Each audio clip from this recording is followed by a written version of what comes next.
Hello my dear children. இப்போ நம்ம chapter 5ல் அட்மிஷன் ஆஃப் அ பார்ட்னர்னா என்னன்னு பார்க்கலாம். பார்ட்னர்ஷிப்லேயே நமக்கு 4 சாப்டர் கொடுத்துருக்காங்க. 3rd chapter fundamental, 4th chapter goodwill, 5th chapter admission of a partner, 6th chapter retirement of a partner. நீங்கள் அட்மிஷன் ஆஃப் பார்ட்னர் உங்களுக்கு நல்லா கிளியராக தெரிஞ்சிட்டிங்கன்னா retirement of partner next chapter ரொம்ப சிம்பிளாக இருக்கும். இதில் இருக்கிறதுல 80% வரும், நெக்ஸ்ட் சாப்டர்லையும் வரும். சரி, இப்போ நம்ம அட்மிஷன் ஆஃப் பார்ட்னர்னா என்னன்னு பார்க்கணும். இப்போ ஏபின்னு 2 பார்ட்னர் இருக்கிறாங்க. ஒரு பார்ட்னர்ஷிப் ஃபர்ம் ரன் பண்ணிட்டு இருக்காங்க. புதுசாக இன்னொரு பர்சனை அதில் சேர்த்துக்கிட்டாங்கன்னா அதுக்கு பேர் admission. A person may join as a new partner அப்படின்னா அதுக்கு பேரு அட்மிஷன் ஆஃப் பார்ட்னர். இது with the consent of existing partners தான் இருக்கணும். அதாவது ஏற்கனவே இருக்கிற ஏயும் பியும் அவங்க வில்லிங்னஸ் இருந்தா, அவங்க சரின்னு சொன்னாதான் இன்னொரு பார்ட்னர் கேன் பி அட்மிட்டட். சரி, what is the necessity for it?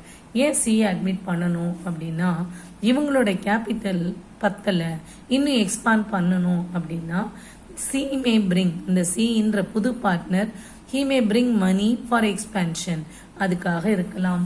இல்லை ஏதாவது சி அந்த புது partner he may be an expert, பர்ச்சேசஸில் பெரிய எக்ஸ்பர்ட்டாக இருக்கலாம், இல்லை மார்க்கெட்டிங்கில் பெரிய எக்ஸ்பர்ட்டாக இருக்கலாம், இல்லை மெயின்டெனன்ஸ் ஆஃப் அக்கௌண்டிங்கில் பெரிய ஆளாக இருக்கலாம். இந்த மாதிரி ஃபார் எனி ரீசன் புது பார்ட்னர் கேன் பி அட்மிட்டட். சரி, இப்போ புதுசாக ஒரு பார்ட்னரை அட்மிட் பண்ணும் பொழுது ஏற்கனவே இருக்கிற partnership comes to an end. நம்ம முதல்ல பார்த்துருக்கோம், partnership is created by agreement. பார்ட்னர்ஷிப்னாலே அக்ரிமெண்ட்டில் தான் ஃபார்ம் ஆகுது. அதுக்கு பேர் பார்ட்னர்ஷிப் டீடுன்னு படிச்சிருக்கோம். இந்த ஏற்கனவே உள்ள partnership deed comes to an end, அதோட முடிவுக்கு வந்துடும். நியூ அக்ரிமெண்ட் தான் ஃபார்ம் பண்ணுவாங்க. புதுசாக agreement between A B and C form பண்ணுவாங்க.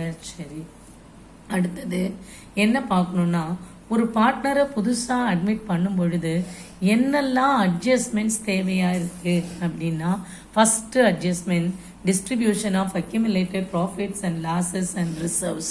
அதாவது அந்த ஏயும் பியும் கொஞ்சம் ப்ராஃபிட்டை டிஸ்ட்ரிபியூட் பண்ணாமல் எடுத்து வச்சிருக்கலாம். போன சாப்டர்ல கூட நம்ம பார்த்தோம், P&L அப்ராப்ரியேஷன் அக்கௌண்ட் அப்படின்னு பேலன்ஸ் ஷீட்டில் இருந்தால் அது அன்டிஸ்ட்ரிபியூட்டட் ப்ராஃபிட், அப்படியே கொஞ்சம் ப்ராஃபிட்டை பிரித்து கொடுக்காம வச்சிருக்கலாம் அப்படின்னு பார்த்தோம். சரி, அந்த மாதிரி ஏயும் பியும் கொஞ்சம் ப்ராஃபிட் வச்சிருக்காங்க, இல்லை கொஞ்சம் லாஸஸ் கூட இருக்கு, பிரித்து கொடுக்காம லாஸ் அப்படியே இருக்கு, இல்லை ஏதாவது ஜென்ரல் ரிசர்வ் ஃபண்ட் அந்த மாதிரி ஏதாவது ரிசர்வ் ஃபண்ட் வச்சிருக்காங்க. ரிசர்வ்ஸ் எதுக்கு வச்சிருப்பாங்க? திடீர்னு ஏதாவது அன்எக்ஸ்பெக்டட் சுச்சுவேஷன்ஸ், நம்ம எதிர்பாராத சூழ்நிலை லாஸ் வந்ததுன்னா அதை மீட் பண்ணலாம், அதை நம்ம அந்த பணத்தை வச்சு சமாளிக்கலாம்னு சொல்லிட்டு ஏதாவது ரிசர்வ்ஸ் வச்சிருக்கலாம்.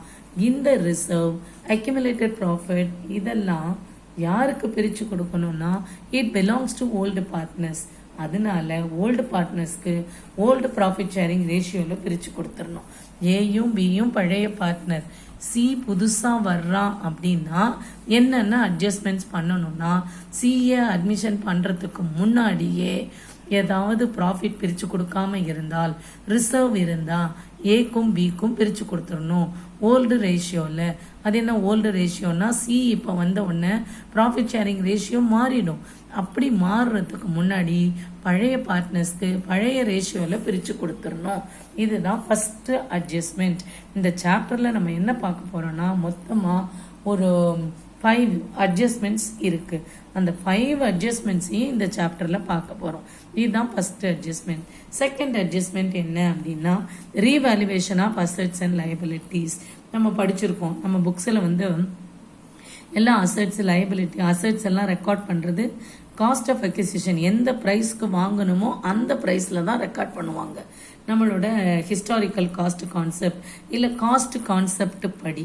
ஆனால் இப்போ அதோடைய ஒரு அசெட்டோடைய புக் வேல்யூ 1 லேக்னு வச்சுப்போம்.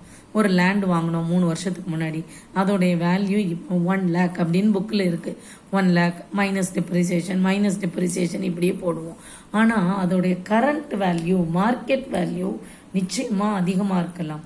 அப்போது ஒரு பார்ட்னர் புதுசாக வராரு அப்படின்னா இந்த வேல்யூ எல்லாமே எல்லா அசட்ஸோட வேல்யூ இல்லை லைபிலிட்டிஸ் எல்லாத்தையும் திரும்பவும் வேல்யூ பண்ணணும்.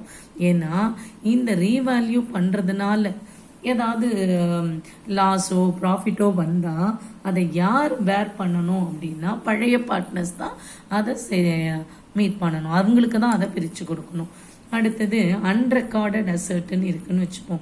இப்போ ஏதாவது ஒரு அசர்ட்டை ரெக்கார்ட் பண்ணாமல் விட்டுருக்கலாம். இப்போ ஏயும் பியும் பிஸ்னஸை ரன் பண்ணும் பொழுது அவங்களுக்கு ஒரு கம்ப்யூட்டர் தேவையாக இருக்குது. அப்போ பி என்ன சொல்கிறாரு, I have computer at my home, என்கிட்ட இருக்கிற கம்ப்யூட்டரை நான் கொண்டு வரேன்னு கொண்டு வந்திருக்கலாம். இப்போ இந்த அசர்ட்டை அவங்க புக்கில் எழுதாமையே இருக்கலாம். இந்த மாதிரி கம்ப்யூட்டர் இருக்குன்னு கூட காட்டாமலே இருந்திருக்கலாம்.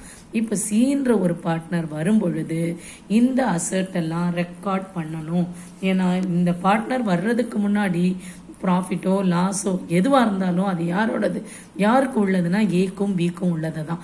அதை சி எந்த ஷேரும் அதை ஏற்றுக்கவும் முடியாது. அவர் ப்ராஃபிட்லேயும் பங்கு கிடையாது, லாஸையும் அவர் ஏற்றுக்க மாட்டார். அதனால இந்த மாதிரி அட்ஜஸ்ட்மெண்ட்ஸ் இருந்ததுன்னா ஏக்கும் பிக்கும் பிரித்து கொடுத்துடணும். அதே மாதிரி தான் அன்ரெக்கார்டட் லைபிலிட்டி. ஏயும் பியும் பிஸ்னஸை ரன் பண்ணும்போது டீன்ற ஒருத்தருக்கு 10,000 கொடுக்க வேண்டி இருக்குது. அதை இன்னும் அக்கௌண்ட்ஸில் கொண்டே வரல, எழுதவே இல்லைன்னு கூட வச்சுப்போம். அந்த மாதிரிலாம் இருந்தால் இப்போ அந்த லைபிலிட்டி எல்லாம் ரெக்கார்ட் பண்ணி எவ்வளவு ப்ராஃபிட் லாஸ்ன்னு முதல்ல பார்த்து அதெல்லாம் செட்டில் பண்ண பிறகு தான் சிஏ அட்மிஷன் பண்ணணும். அடுத்தது third one, new profit sharing ratio கண்டுபிடிக்கணும். ஏ பி 2 பேர் இருந்து சின்னு ஒரு பார்ட்னர் உள்ள வந்தால் ப்ராஃபிட் ஷேரிங் ரேஷியோ மாறும். அப்போ நியூ ரேஷியோ என்னன்னு கண்டுபிடிக்கணும். குட்வில்லை அட்ஜஸ்ட் பண்ணணும். Adjustment of capital on the basis of new profit sharing ratio. New profit sharing ratio கண்டுபிடிச்சு அதுக்கு ஏற்ற மாதிரி கேபிட்டல் இருக்கா அப்படின்னு பார்க்கணும். இப்போ ஒரு எக்ஸாம்பிளுக்கு ஏபிசி 3 பேருடைய நியூ ப்ராஃபிட் ஷேரிங் ரேஷியோ 3:2:1 இருக்குன்னு அப்படின்னு வச்சுக்கிட்டோன்னா, இப்போ சிக்கு கேபிட்டல் 20,000 அப்படின்னா பியோட கேபிட்டல் 40,000 இருக்கா, 2 ஷேர். சிக்கு 3 ஷேர் அப்படின்னா 60,000 இருக்கா, இல்லைன்னா இவங்கெல்லாம் அவங்கவுங்க இப்போ 35 தான் பி இருக்குது அப்படின்னா 5,000 அவர் கொண்டு வரணும்.